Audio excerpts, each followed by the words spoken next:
बिस्मिल्लाहिर्रहमानिर्रहीम। अस्सलामुअलैकुम students, I hope आप सब लोग अपने घरों में खैर आफियत से होंगे। आज का जो हमारा टॉपिक है वो है movements, chapter number 4, measure of dispersion. इसके अंदर हमने ऑलरेडी इसकी मेजर ऑफ डिस्पर्शन एब्सोल्यूट और रिलेटिव डिस्पर्शन हम ऑलरेडी इसको डिस्कस कर चुके हैं।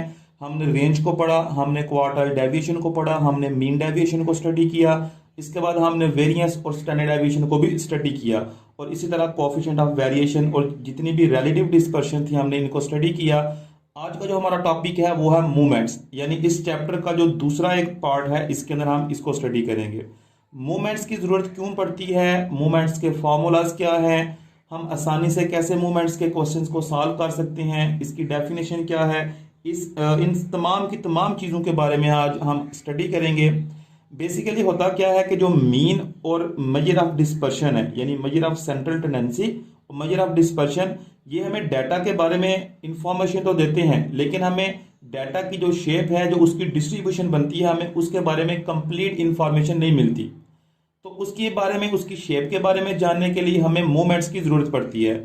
मूवमेंट्स हमें बताते हैं स्क्यूनेस इसकी कितनी होगी, इसके अंदर कर्टोसिस क्या होंगे। तो ये सारी की सारी चीजें जानने के लिए हमें मूवमेंट्स फाइंड करना पड़ते हैं।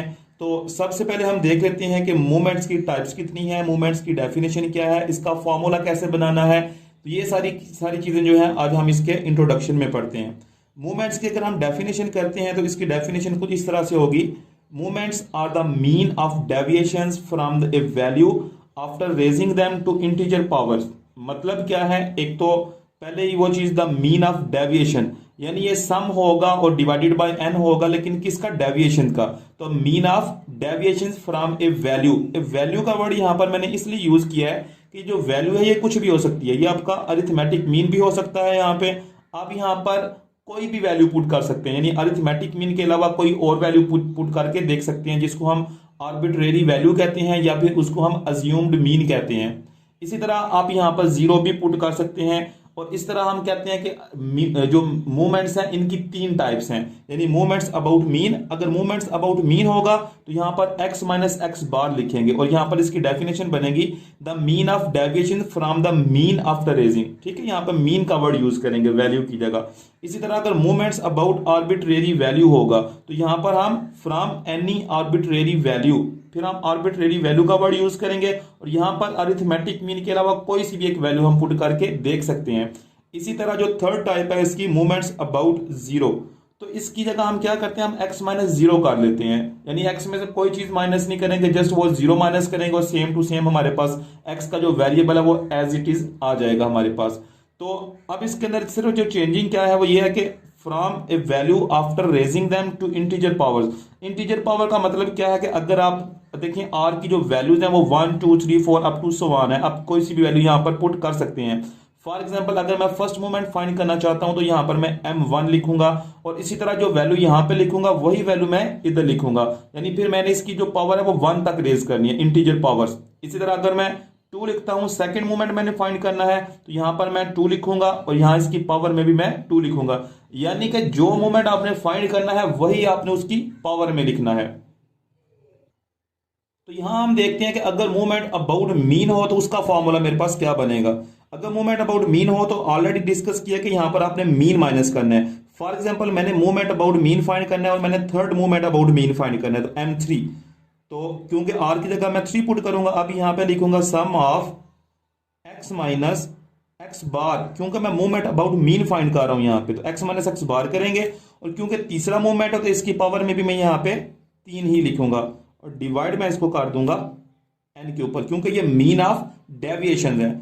इसी तरह अगर मैंने second movement about any arbitrary value find करना है, यानी मैं फिर m2 लिखूंगा, यहां पे लिखूंगा सम ऑफ x माइनस, अब क्योंकि आर्बिट्रेरी वैल्यू है, मीन वाली वैल्यू नहीं है, मीन के अलावा कोई वैल्यू यहां पे मैंने पुट करनी है, तो यहां पर मैं कोई भी वैल्यू एक पुट कर सकता हूं, यानी अज्यूम्ड मीन हम उसको बोल सकते हैं, यानी a, कोई सी भी वैल्यू आप पुट कर सकते हैं, 5 10 15 20, कोई सी भी एक वैल्यू यहां पे पुट करें और उसको माइनस कर लें, डिवाइडेड बाय n, और इसकी पावर में क्योंकि सेकंड मूवमेंट है तो पावर में हम 2 लिखेंगे। इसी तरह अगर मेरे पास हो मूवमेंट अबाउट जीरो, तो हम उसमें क्या करते हैं, हम फॉर एग्जांपल मैंने थर्ड मूवमेंट फाइंड करना है, मूवमेंट अबाउट जीरो, तो हम लिखेंगे सम ऑफ x माइनस जीरो। अब हम जीरो माइनस करेंगे इसमें से, ये भी एक आर्बिट्रेरी वैल्यू है, हम खुद से ही एक वैल्यू अज्यूम करते हैं, लेकिन यहाँ पे जो आर्बिट्रेरी का केस बनता है वो जीरो है, और यहाँ पर अदर देन जीरो, यानी यहाँ पर आपका जो a है वो a is equal to zero होगा, जो मैंने यहाँ पे पुट किया, और इधर जो है आपका a not equal to zero, यानी जीरो के अलावा कोई भी आप वैल्यू पुट कर सकते हैं, और ये दोनों आर्बिट्रेरी वैल्यू के ही केसेस हैं। इसी तरह डिवाइडेड बाय n करेंगे। अब क्योंकि मेरे पास थर्ड मूवमेंट है तो इसकी पावर में 3, अब इसको हम मजीद सिंप्लीफाई कर सकते हैं। जैसा कि हमें पता है कि जीरो को जिसमें से भी माइनस करें फर्क नहीं पड़ेगा, तो यहाँ पर मैं लिख सकता हूँ डायरेक्ट ही सम ऑफ x, क्योंकि x में से जीरो माइनस करें x ही बचेगा, तो x की पावर 3 डिवाइडेड बाय n। तो हम इसको इस तरह भी सॉल्व कर सकते हैं। अब मूवमेंट्स तो हमारे पास बहुत ज्यादा बन सकते हैं, जैसा कि आपने देखा r की जो वैल्यूज हैं वो 1 2 3 4 5 6 अप टू सो ऑन है। आप जो सा मूवमेंट फाइंड करना चाहते हैं उतनी आपने उसकी पावर ले लेनी है, लेकिन इस सिलेबस के अंदर हमें जो मूवमेंट्स रिक्वायर्ड है वो हमें सिर्फ पहले 4 मूवमेंट्स चाहिए, यानी पहले 4 मूवमेंट्स आपको फाइंड करना आते हैं, तो आपका ये जो सिलेबस है इसमें आप क्वेश्चन को सॉल्व कर सकते हैं। अब पहले 4 मूवमेंट्स हमें क्यों चाहिए होते हैं, क्योंकि मैं ऑलरेडी बता चुका हूं कि जो डाटा की शेप है, जो डिस्ट्रीब्यूशन की शेप है, उसमें मूवमेंट्स बहुत ज्यादा रोल प्ले करते हैं। तो डाटा की जो शेप है उसमें आपको स्क्यूनेस और कर्टोसिस की वैल्यूज चाहिए होती हैं। तो जो स्क्यूनेस है उसके अंदर हम M3 को यूज करते हैं, इसलिए हमें M3 भी चाहिए होता है, और जो आपकी कर्टोसिस है वो M4, यानी जो चौथा मूवमेंट है वो कर्टोसिस को डिफाइन करने में बहुत रोल प्ले करता है। और इनके जो आंसर है वो तब आते हैं जब हम इनको वेरिएंस के ऊपर या स्टैंडर्ड डेविएशन के ऊपर डिवाइड करते हैं। तो इसलिए हमें first movement, second movement, third movement और फोर्थ मूवमेंट लाजमी आने चाहिए। अब हम बात करते हैं इसके फॉर्मूलाज की, कि मूवमेंट्स के फॉर्मूलाज को हमने कैसे लिखना है। अगर अनग्रुप का क्वेश्चन आता है तो उसके अंदर हमने कौन सा फॉर्मूला यूज करना है, और इसी तरह अगर हमारे पास ग्रुप डाटा आ जाता है तो उसके अंदर हमने अपने फॉर्मूला को कैसे चेंज करना है और हमने कौन सा फॉर्मूला इसके अंदर अप्लाई करना है। तो यहां पर देखें, यहां पर सबसे जो पहला फॉर्मूला है वो मूवमेंट्स अबाउट मीन का लिखा है कि MR का मतलब कि अगर 1 है तो यहां पर 1 लिखेंगे, और इसकी पावर में भी 1 को ही लिखना है, जैसा कि मैंने ऑलरेडी आपको शुरू में इसके अंदर बताया है। इसी तरह जो सेकंड फॉर्मूला है वो है मूवमेंट अबाउट आर्बिट्रेरी वैल्यू, क्योंकि इसके अंदर हम x माइनस ए आ रहे हैं, यानी मीन के अलावा कोई भी नॉन सेंट्रल वैल्यू आपने यहां से माइनस करनी है। और इसी तरह थर्ड है मूवमेंट अबाउट जीरो, इसके अंदर आपने अपने यानी वेरिएबल में से आपने जीरो को माइनस करना है, तो चाहे आप इसको इस एक्सप्रेशन के अंदर लिख लें या चाहे आप इसको ऐसे लिख लें, क्योंकि x माइनस जीरो करेंगे तो वो x ही रहेगा। तो अभी हम ये देखते हैं कि अगर हमारे पास डाटा ग्रुप फॉर्म में आता है तो उसके अंदर हमने क्या चेंजिंग करनी है। तो जैसा आप अरिथमेटिक मीन के फॉर्मूलाज आपने देखे हैं, या फिर अगर आपने अपने वेरिएंस के फॉर्मूलाज देखे हैं, तो उसके अंदर भी हम सिर्फ ये चेंजिंग करते थे कि अगर अनग्रुप था तो उसके अंदर हमने f को यूज नहीं थे करते, लेकिन अगर हम ग्रुप डाटा हमारे पास आ जाता था तो हम क्या करते थे, हम अपनी वेरिएबल को f से मल्टीप्लाई करते थे, यानी फ्रीक्वेंसी से मल्टीप्लाई कर देते थे। तो यहां पर भी आपने सेम वही काम करना है कि अगर आपके पास फर्स्ट मूवमेंट अबाउट मीन है, देखें यहां पर सम ऑफ x माइनस एक्स बार की पावर r है, तो आपने क्या करना है, सम के बाद आपने फ्रीक्वेंसी को मल्टीप्लाई कर देना है अपनी डेविएशन फ्रॉम मीन के साथ, यानी x माइनस एक्स बार की पावर में r, यानी जो सा मूवमेंट होगा वो आपने यहाँ पर पावर में लिख देना है। और इसी तरह divided by sum of f, यानी n जो है वो अगर अनग्रुप डाटा तो हम n को यूज करते हैं, और इसी तरह अगर ग्रुप डाटा आएगा तो जो आपका n है वो सम ऑफ f की फॉर्म में हम उसको लिख सकते हैं।